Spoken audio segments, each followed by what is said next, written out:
In this video, I want to take you through true practical things to help you have the best experience at Cannes Lions Festival this year or next year if you decide to go. Now, in my last video, I did a deep dive, just a higher level overview of what to expect at Cannes that I don't think is really shared online and I don't think people really talk about.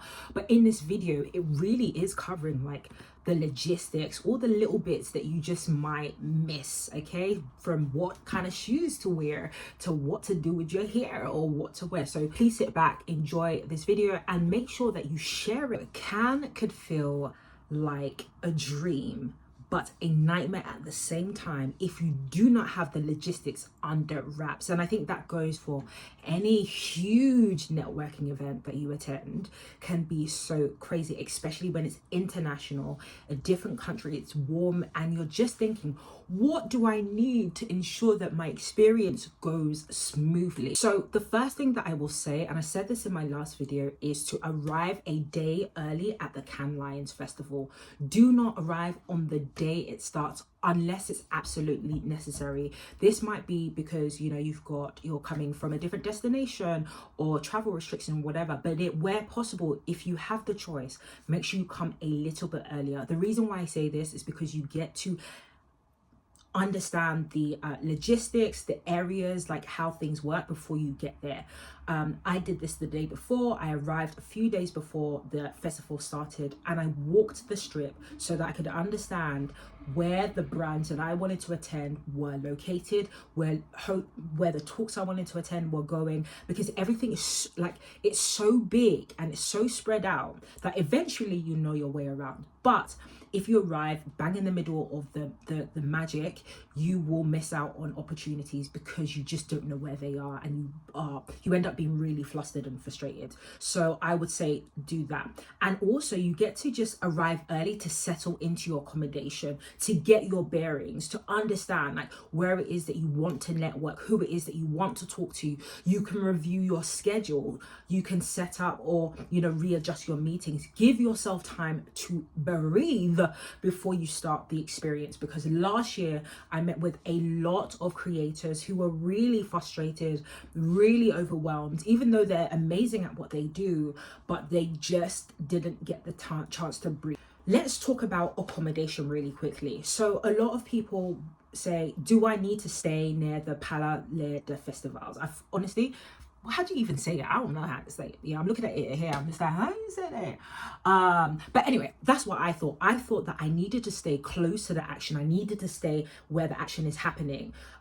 But it's really, really expensive to stay on the La Pucelle. Unless you can afford it, absolutely go for it. But I am talking about like 10 grand, 6 grand for the couple of days you're going to stay there.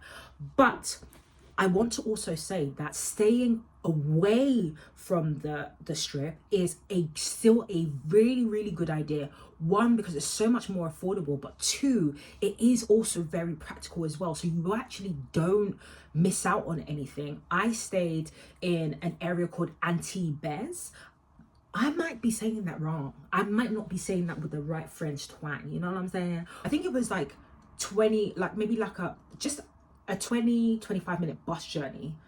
I'll take more 25-minute bus journey, but like a 40-minute walk, so or just over 40-minute walk, don't quote me. And I was perfectly fine. And I would on my way to the festival, I would also see other people attending the festival getting on the bus, getting off the bus. So I would definitely recommend, if you think of areas like Antibes, there's like there's another place called, hold on, let me see.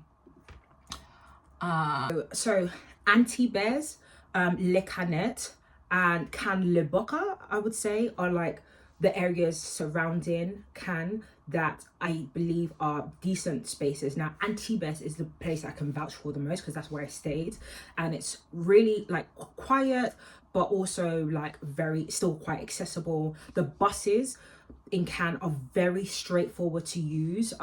They would cost you just under like £4, probably even less than that.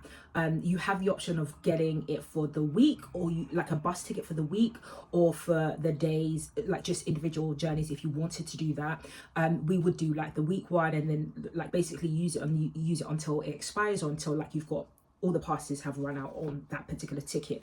So it's very, very easy to use. I will say just keep an eye on just safety, getting away, leaving the festival and coming, like leaving the festival more importantly, so like at night time, because sometimes there are like weirdos walking around, and I know that there has been some like sentiment around like safety and stuff. So if you are a woman and you want to take public transport, it's absolutely fine to do that. We did that and we had a really good fun, and we didn't have any issues apart from this like one weirdo who was on the bus, but I was surrounded with other people. So just be mindful of that, and if you have other friends going with you, that they can like track your journey and blah blah blah. But my point is that you don't have to spend a hand and a leg to stay as close to the festival as possible. You can stay in those areas that I've listed out. The best thing to do is if you go to like Airbnb and just go to the different kind of like select those areas, and you can do the journey between, like you can do the journey and see like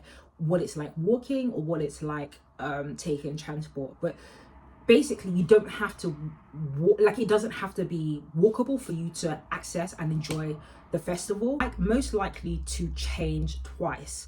So obviously you're going to have events from 9 a.m. to like 4 p.m. Yeah, like events will be happening all over, right? But then you're going to have like these evening events, these evening parties. And so at some point, it's very likely that you would want to go home, have a shower, change, and then come back out again.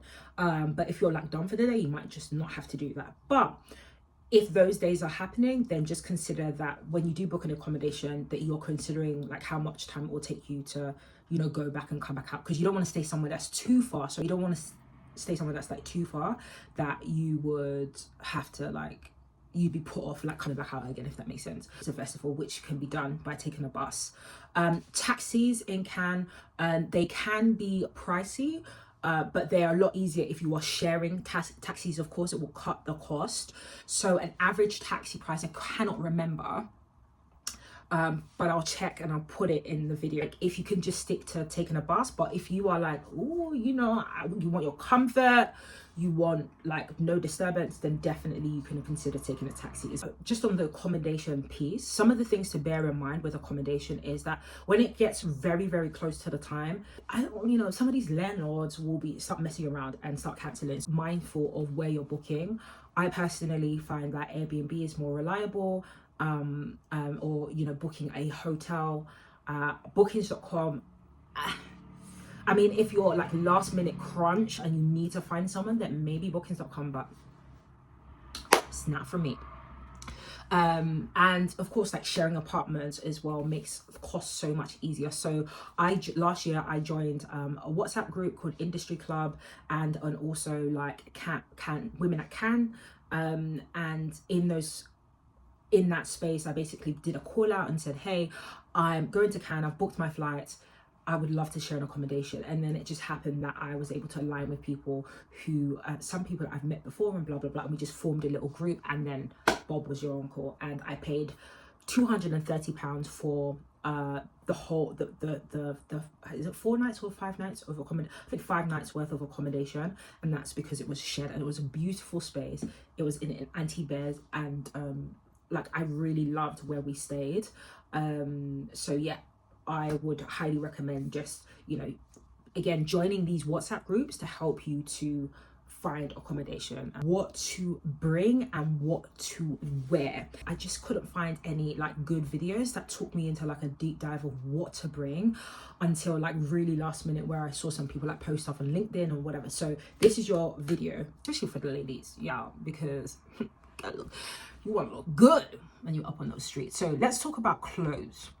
So you want to bring like just comfortable walking shoes. Ain't nobody walking around in heels, girl. I mean, some people did walk around with heels, and I guess like, if you're speaking or if you're like trying to, definitely do that. But I would 100% recommend comfortable walking shoes. Like, people do wear trainers. I wore trainers for a couple of days. I wore sandals a couple of days. So you can mix it up. You bring outfits for night out, and you want to bring outfits for the day time when you are networking. Now, for the networking piece, it is really warm and hot as well. So some of the things that you want to consider is, of course, wearing comfortable shoes. So bring them shades, girl, bring them shades, because ain't nobody giving you no new shades up in it. So bring sunglasses. Do not forget these are absolutely like important. Bring your sun cream, SPF 40 and upwards, and all of that stuff. Bring a power bank with you. I actually got this at Cannes as well. Can bring a fan. I promise you, you will get more fans to take home. Small backpack, you are going to come with so many you're going to come back home with so many bags. You will open a tote bag business on Vinted, because you are going to be a tote bag connoisseur by the time you get back from Cannes Lions Festival of Creativity. Would bring is, where's my phone? Oh, I'm recorded on it. Business cards. So I typically wouldn't print out a business card, but what I would do is like download Blink. So Blink, I'll put it on here, but Blink is like a networking app. It's like a digital business card where people can scan. Again, you can also use the Cannes Lions app that I spoke about in the last video. The things I wish I knew before coming was the fact that Cannes was going to load you with stuff. Guys, this is a box of stuff. Like, I mean, yeah, this is a box of stuff that, like, from Cannes last year. I could start a business typically. Like, these are like the giveaways. I have like fans. I have not this one. I have what else I have?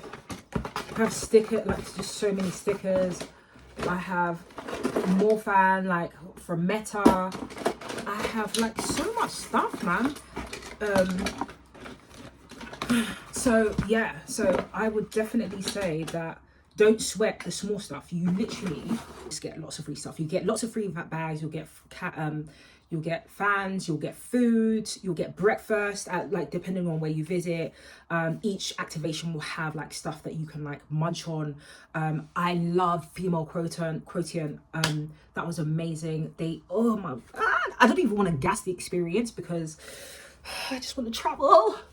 But yeah, there's like so many things that you leave with at Cannes. But food specifically, you don't need to splash out money on like eating out. If you want to, you absolutely can. So like there's different restaurants on the La Croisette to like eat out. There's definitely restaurants. They have like a McDonald's on the strip, which is like an easy buy. I'm not representing McDonald's. I don't go and actively recommend it all. But I will say that there are some really nice like fresh food spaces. They are pricier. So I think I spent £1,000 on my entire experience, including accommodation and flights. So there's different sets of people that are coming. If you do want like a luxurious experiences, obviously, you know, you're going to invest more money and you're probably going to spend three to 5 grand if you're staying by yourself, or if you're eating out every night and blah blah blah. But then you also could be on the lower end of that, so you might spend no more than 2 grand on it. So again, budget first and then figure things out. Okay, so to wrap up, can feel really complicated if it's your first time going, but if you can plan in advance, if you can see a video like this, then definitely take notes and prepare well ahead of time. Can be fun.